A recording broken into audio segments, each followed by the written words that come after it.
Ninth class. आज हम आपका थ्योरम नंबर 4 जो कि आपकी टेक्स्ट बुक के पेज नंबर 213 पर है वो डिस्कस करने जा रहे हैं। थ्योरम क्या है? स्टेटमेंट देखिए कि any point on the bisector of an angle is equidistance from its arm.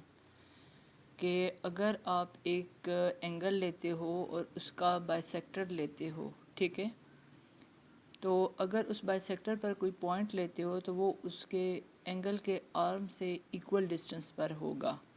अब देखें कि आपके पास तवज्जो से देखें कि ए ओ बी ये एक एंगल है, ठीक है। ए ओ बी इसे लिखेंगे कैसे? एंगल ए ओ बी, ये आपके पास एंगल है।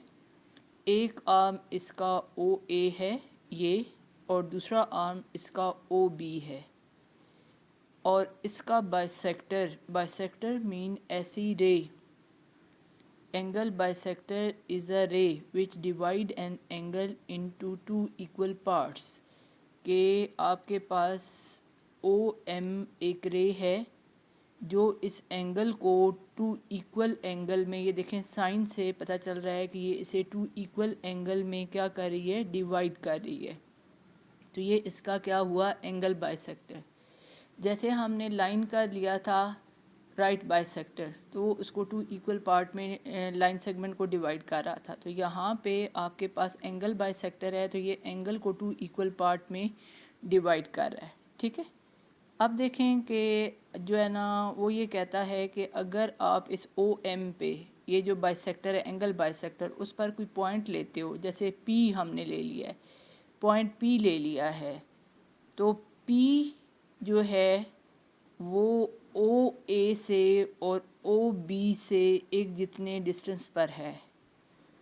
और ये चीज़ जब हमने साबित करनी है कि पी जो है ना ओ बी और ओ ए से इक्वल डिस्टेंस पर है, तो हम इस पे थोड़ा काम करते हैं कि हम पी से एक परपेंडिकुलर ड्रा करते हैं, ठीक है। पी से ओ बी पर एक परपेंडिकुलर ड्रा करते हैं और नाम रखते हैं उसका पी क्यू।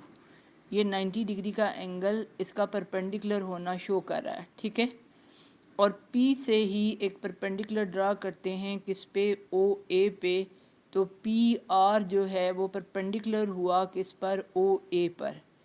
अगर हम ये प्रूव कर देते हैं कि P R is congruent to P Q, यानी कि P से R और P से Q का डिस्टेंस इक्वल है, तो ये साबित हो जाएगा कि पॉइंट P ओ ए से और ओ बी से एक जितने फासले पर या एक जितने डिस्टेंस पर है, ठीक है।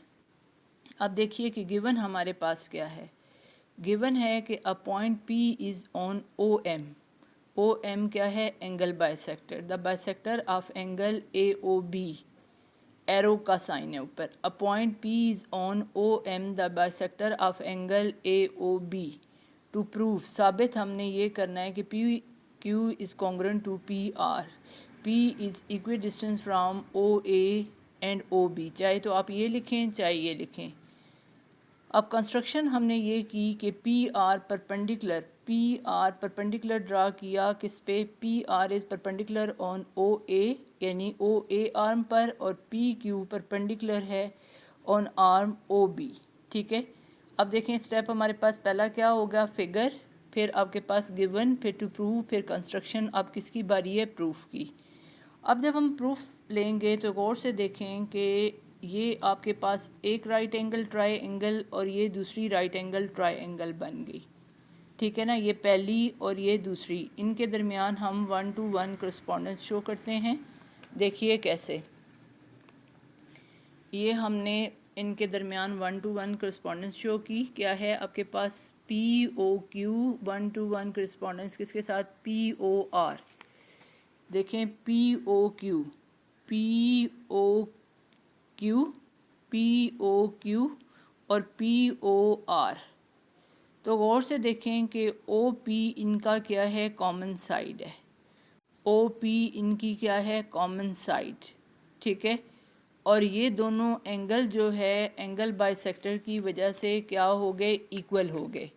यानी देखें ओ पी आपके पास क्या हुई? कॉमन साइड, और कंस्ट्रक्शन जब हमने की तो angle P Q O is congruent to angle P R O, construction जब हमने की, ठीक है। और angle P O Q is congruent to angle P O are.